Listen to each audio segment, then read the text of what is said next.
My name is Catherine. I'm 24 years old and work at a preschool.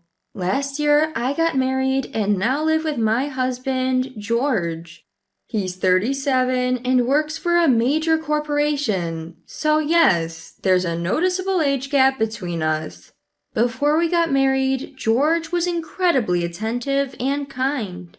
He would always make reservations at wonderful restaurants for our anniversaries and never forgot to buy me a gift.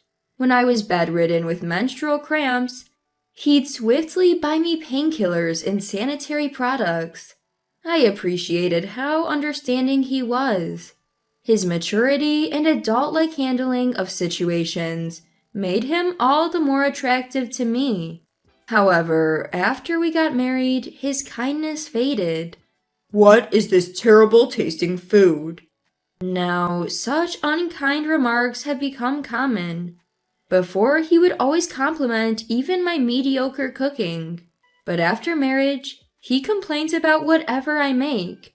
He'd leave my food untouched and start eating food he'd picked up from a convenience store. But I followed the recipe. I think it tastes good. Reacting or replying back would be a major problem. If I showed even a hint of resistance, he wouldn't physically harm me, but he'd yell for hours on end. No matter how much I'd apologize, he'd keep shouting until suddenly it's morning.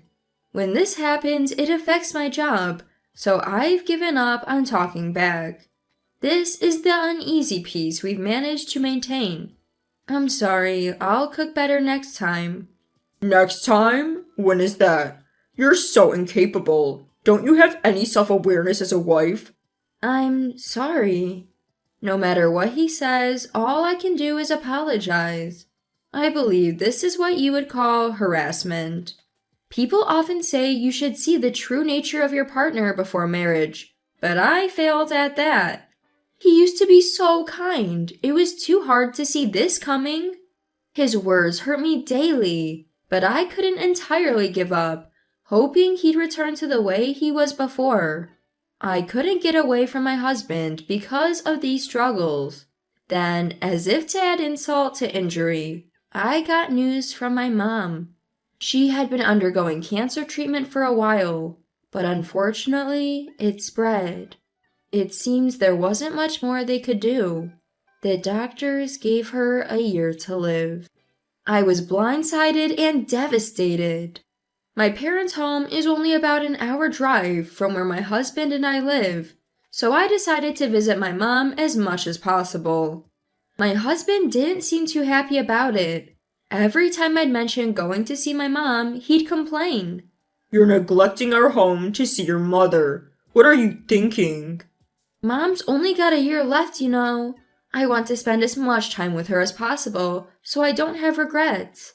You think you're being a good daughter? You barely earn anything and can't even do the basics right. That's a bit harsh, don't you think? What's that? Got a problem? We live in this nice house because I'm the one earning the money. We lived in a house bought under my husband's name. Yes, he earned more than I did, but we couldn't buy the house outright, so we took out a mortgage. Before we got married, I offered to help with the mortgage payments. Back then, he sweetly insisted he'd handle it. Look at where that got us now. I might earn less, but I can help with the mortgage too. This house is under my name. It's my house. I knew arguing was pointless, so as usual, I just said, I'm sorry. When I apologize, he looks pleased, which I think is the safest way to handle things. After hearing about my mother's condition, I began visiting her more frequently. To not upset my husband further, I made sure to finish all the housework before heading to my parents. Sure, he'd complain, but I'd never talk back. I'd just keep apologizing. I didn't want to risk being banned from seeing my mom. Even after a tiring day, hearing my mother's voice would lift my spirits. Thank you for always coming over. It's nothing. I want to see you. Oh, what if we go on a trip, Mom? I want us to make memories. Oh, that sounds lovely. I agree too. We'll find somewhere close so it won't be too much for Mom. How about we go on your upcoming birthday, Mom? That sounds perfect. I'm all for it. I'm so happy. It'll be the best birthday. Seeing my mother's joyous smile, I felt happiness swell within me too. Her birthday was in 2 months. I decided to start planning for it. On my way home, a particular worry weighed on my mind. How to tell my husband about this trip. Every time I go out with friends, I had to report back to him. He would even send multiple emails during my outings, demanding I show him photos of what I was up to. If I ignored him, it led to problems when I got home, so I reluctantly complied. My friends noticed my desperation to take pictures and felt something was off. Isn't that harassment? Harassment? Yeah, being verbally abused, being overly controlled, just like what you're going through. It was then that I realized I was indeed being harassed by my husband. Although knowing didn't change the situation, I read online that it's essential to keep evidence. Since then, I've kept his excessive emails, recordings of his abusive words, and even a diary. I have to report every plan with friends to him. But this time, it's a family trip. Surely he wouldn't control that too. Besides, I've told him about my mother's declining health, so he should understand. You visited your mother again. Don't you ever get tired of that? Today, we talked about going on a trip for Mom's birthday. It might be the last one, so we're planning to go. When I told him this, his face immediately soured. A trip? I didn't hear about this.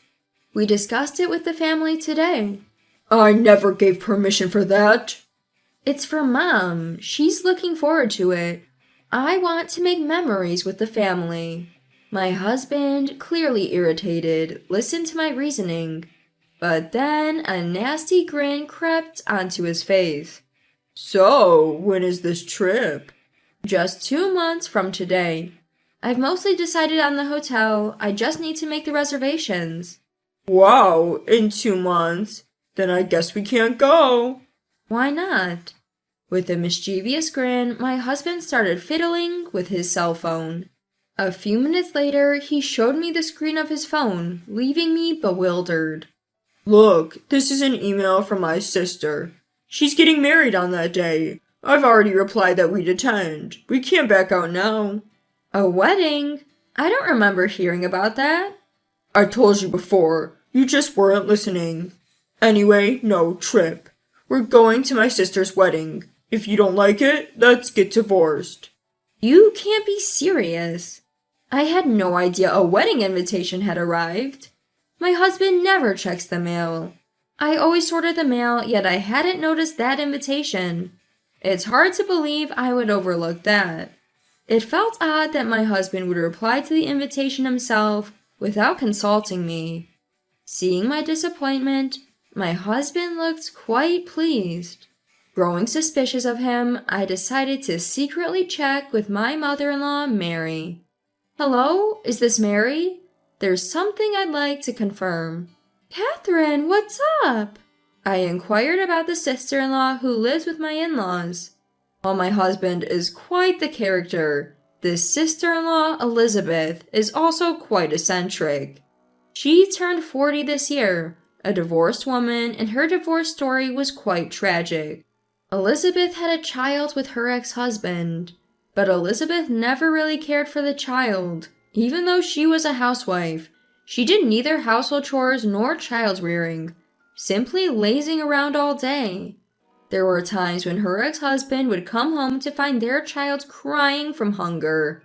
And when the child was just 2 years old, Elizabeth did something unimaginable. During this time, sister-in-law was having an affair with a shady guy from the neighborhood. Unbelievably, she would meet her lover while her child was napping. One day, the child woke up from his nap, realized his mother wasn't there, and cried uncontrollably. The child's cries went on for so long that a neighbor noticed and reported it to the police. That's when they discovered the child had been left alone and about the affair. The husband was furious, immediately sought a divorce, while sister-in-law was obsessed with her lover and splurging the husband's money on him. He dumped her unceremoniously. She wasn't good at parenting, and even her own child disliked her, so she had no chance of getting custody. All that was left for sister-in-law were payments for the compensation to her ex-husband and child support. She returned to her in-laws' home. Soon after, she became reclusive, and that continues to this day. So, it was surprising to think that sister-in-law, who barely goes outside, would get remarried. Is it true Elizabeth is getting married? To my question, mother-in-law looked shocked. What? I never heard that. She doesn't even bathe or go out. And she hasn't even finished paying the compensation. It's impossible for her to remarry. Just as I thought, my suspicion was right. The story of sister-in-law's wedding was a lie concocted by my husband. My husband told me about Elizabeth's wedding. Also, my mom only has a year to live. I wanted to take her on a trip, but he told me not to because it was Elizabeth's wedding day. There's no wedding. I wonder what he's thinking. He even said he'd divorce me if I prioritized the trip over Elizabeth's wedding. Oh, I'm sorry for my foolish son. Please ignore his absurd comments and enjoy your trip with your mother. She'll be delighted. Thank you, I will. I felt relieved knowing mother-in-law is rational, unlike my husband. But at the same time, anger surged within me against my lying husband. Perhaps he just wanted to prevent me from traveling with my mother. After enduring so much harassment, I felt stupid for always complying. I decided to confront my husband. There's something I need to discuss. That night, I talked to my husband again about the trip. What? I've decided to go on the trip with Mom. I told you it's my sister's wedding day. Are you trying to embarrass me? It's a nice invitation, but my own mother is more important to me. So I can't attend on that day. Enough of this. Let's divorce. Leave my house right now. My husband suddenly began to shout, his face distorted in rage. Probably because for the first time, I had resisted and didn't obey him. He started flinging things, like the TV remote and books nearby. I desperately hid behind the couch, ensuring none of the thrown objects would hit me. Suddenly, a voice louder than my husband's rang out of my cell phone. It's you who needs to stop. When my husband recognized the voice as that of my father-in-law, Daniel, his face drained of color. Dad?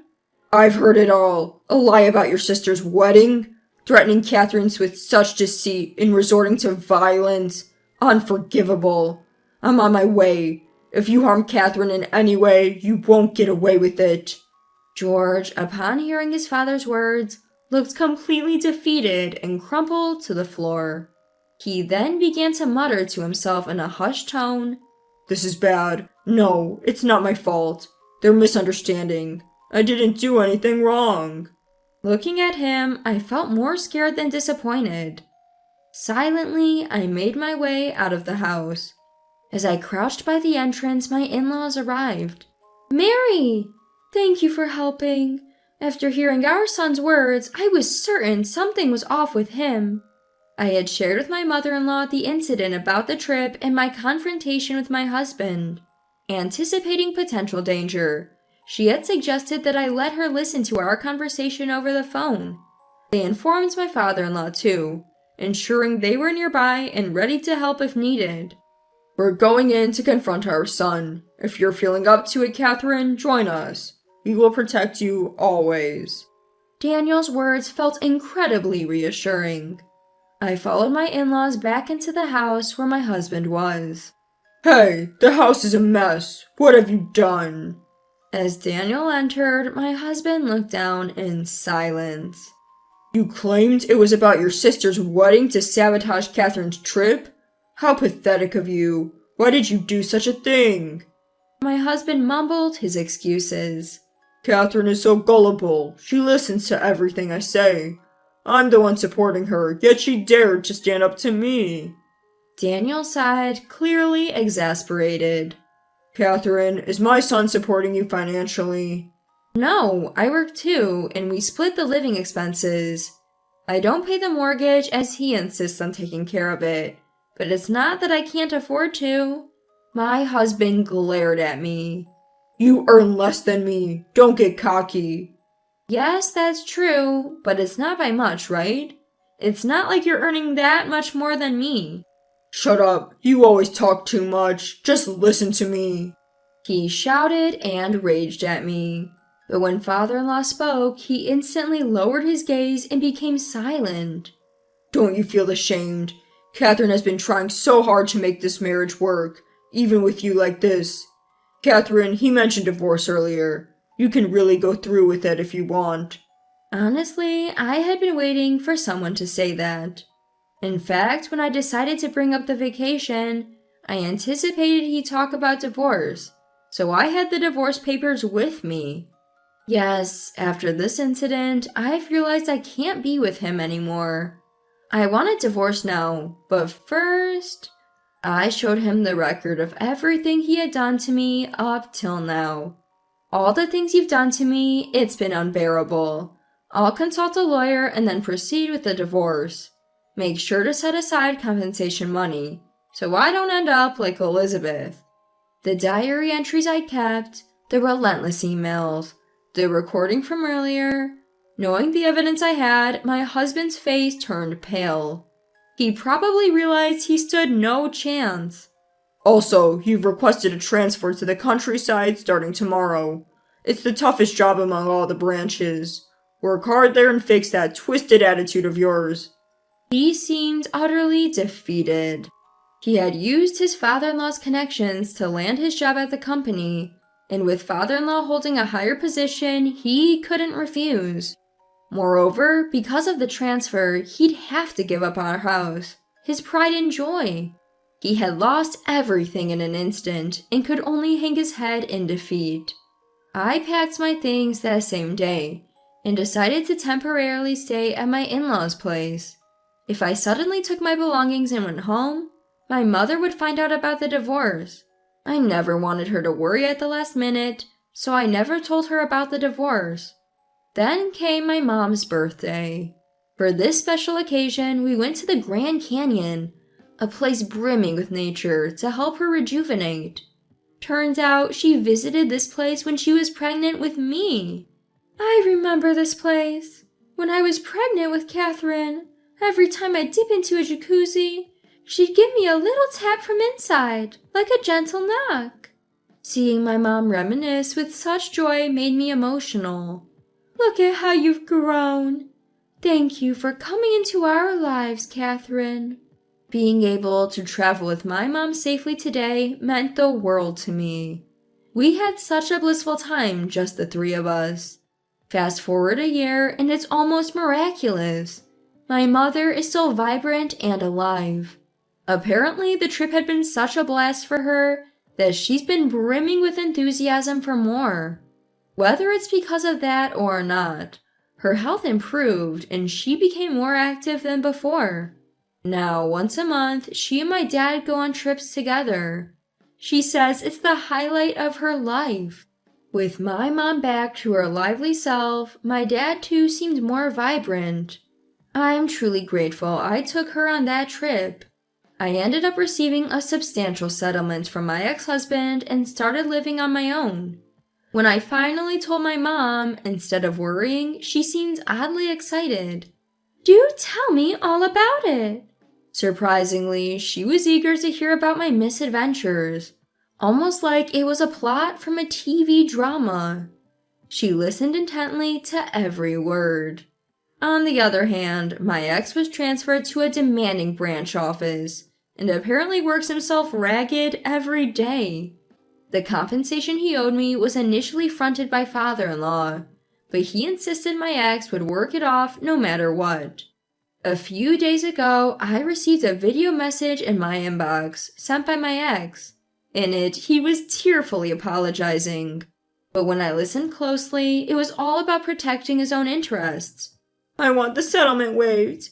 Please tell Dad that I want the harassment issue forgiven, and I want to be reinstated to my former position. Although his coworkers knew about our divorce, they weren't aware of the circumstances. So I forwarded the mail to father-in-law. As expected, father-in-law was furious. Enough is enough. If you contact Catherine again, I swear it won't be pretty. And if you dare resign, I'll tell every employee about what you did to her. Given my ex's pride, those words seem to have struck a chord.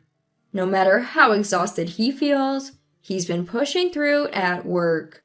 Oh well, I hope he finds a way to better himself in this new chapter of his life. I just pray he refrains from making the same mistakes again, especially when it comes to remarrying.